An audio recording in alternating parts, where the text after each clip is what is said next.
The day my husband asked for a divorce didn't begin with shouting or slammed doors. It began quietly. Too quietly. The morning light slipped through the kitchen window as I packed our son's tiny backpack, folding his favorite blue sweater the way he liked it, careful, neat, loving. My husband sat at the table, scrolling through his phone, his coffee untouched. I remember thinking he looked tired. Distant.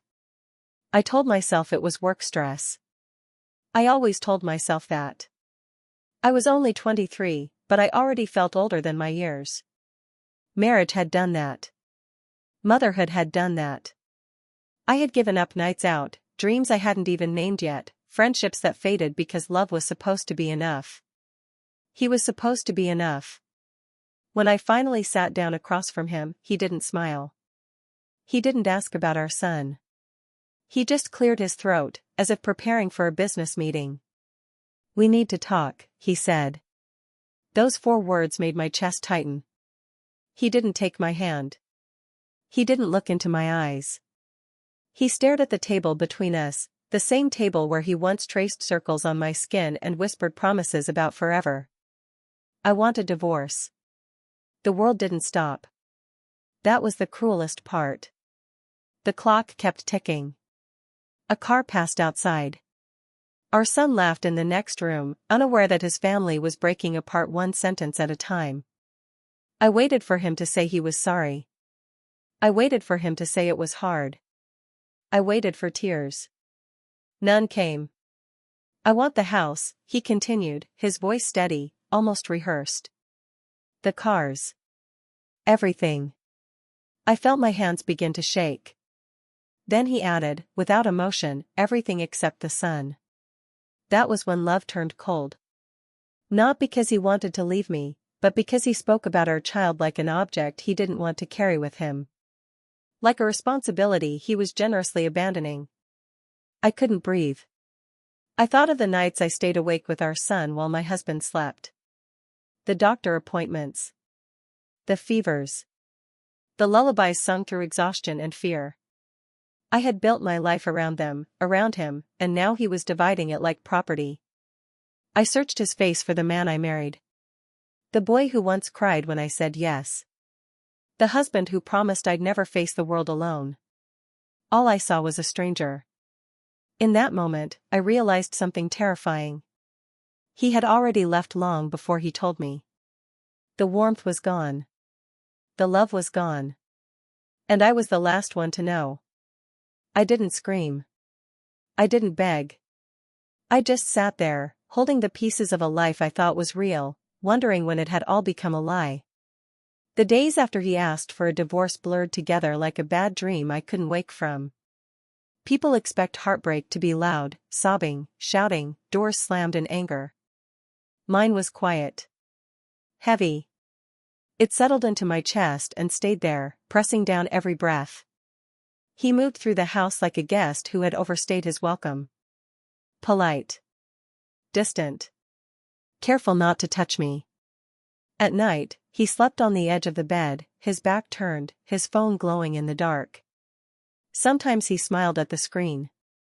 That smile hurt more than the divorce itself. I didn't ask who she was. I didn't need to. The truth revealed itself in small, humiliating ways.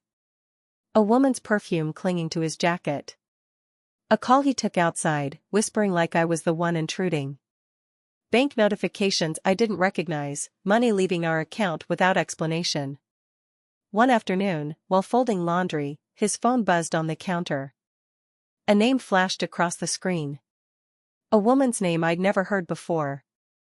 I didn't open the message. I didn't have to. The betrayal was already screaming loud enough. What hurt most wasn't the affair. It was realizing how carefully he had planned his exit. He spoke to lawyers before he spoke to me. He moved money before he moved his heart. He prepared to take everything, while I was still trying to save us. When I finally met my lawyer, she looked at me with concern, not judgment. She spread the documents across the table and spoke gently, like I might break. "He's asking for far more than what's fair," she said. "You don't have to agree to this." I stared at the papers. The house I turned into a home. The cars I drove with our son strapped safely in the back. The life I thought was shared. You need to fight, she urged. For yourself. For your future. But I was so tired of fighting someone who had already chosen to leave. What I didn't say to my lawyer was this. I wasn't afraid of losing things.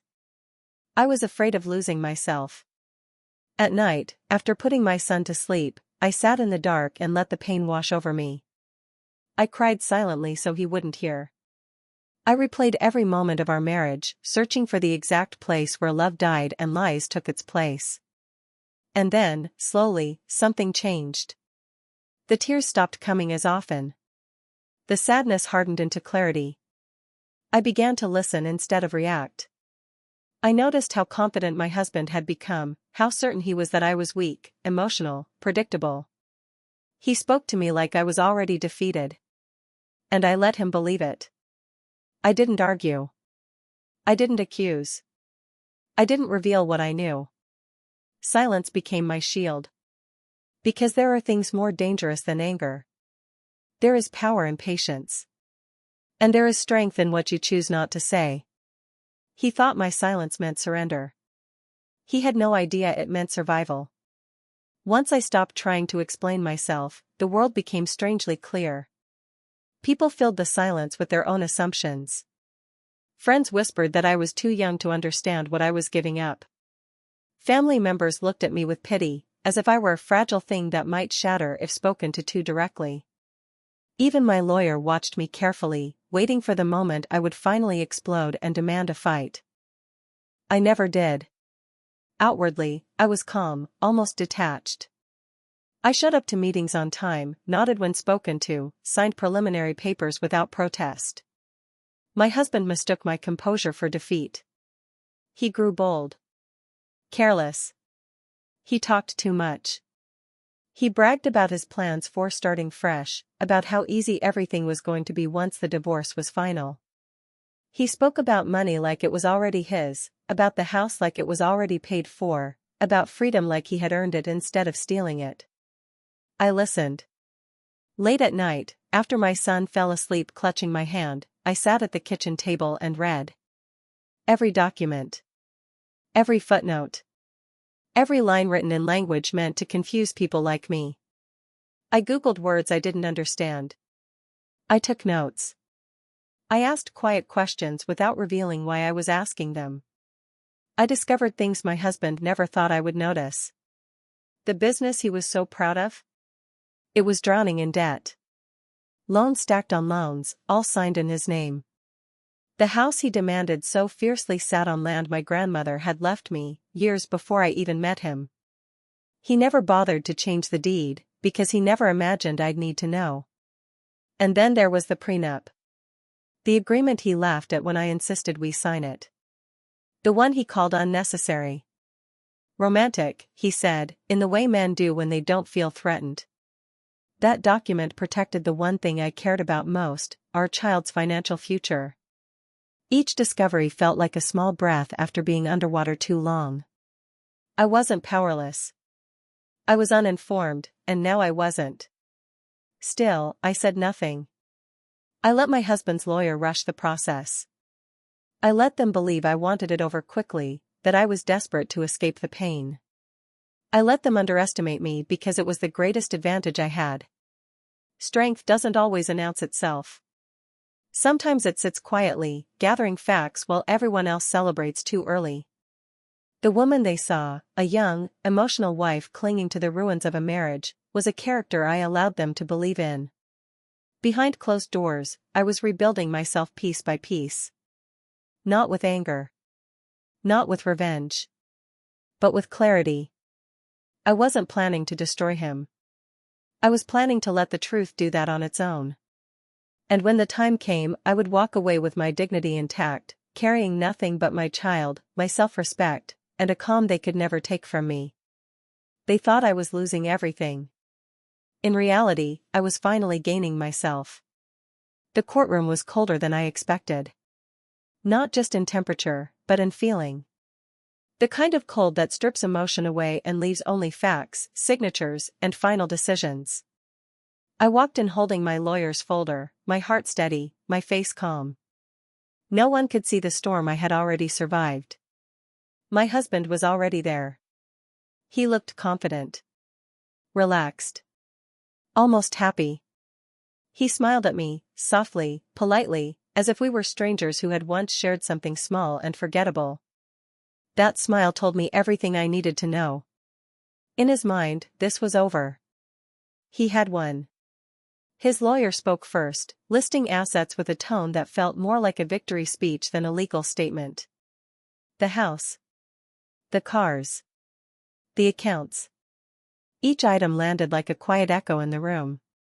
My husband sat taller with every word. Then it was my turn. My lawyer glanced at me one last time, searching my face for hesitation. For fear. For regret. I gave her a small nod.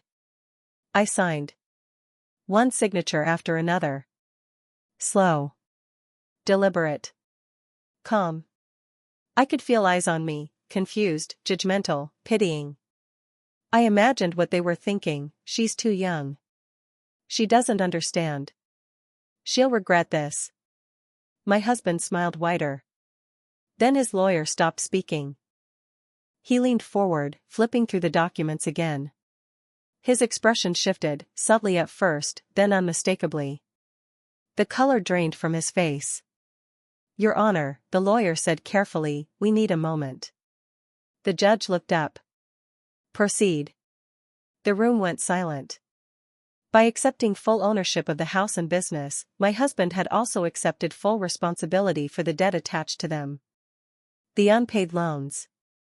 The back taxes. The liabilities he assumed I would never uncover. And then came the final blow. The land beneath the house, the foundation he believed secured his future, was never his. It was mine. Inherited. Documented. Untouchable. His smile collapsed. He turned to look at me for the first time that day, not with confidence, but with disbelief. With fear. As if he were finally seeing me clearly. I met his gaze calmly. No anger. No triumph. Just truth. The judge finalized the custody agreement next. Full custody. Financial protection for our son. Stability. When the hearing ended, I gathered my things quietly. No dramatic exit. No final words. As I walked past my husband, I realized something important. I didn't feel victorious. I felt free. He got everything he asked for. And all the consequences he never imagined.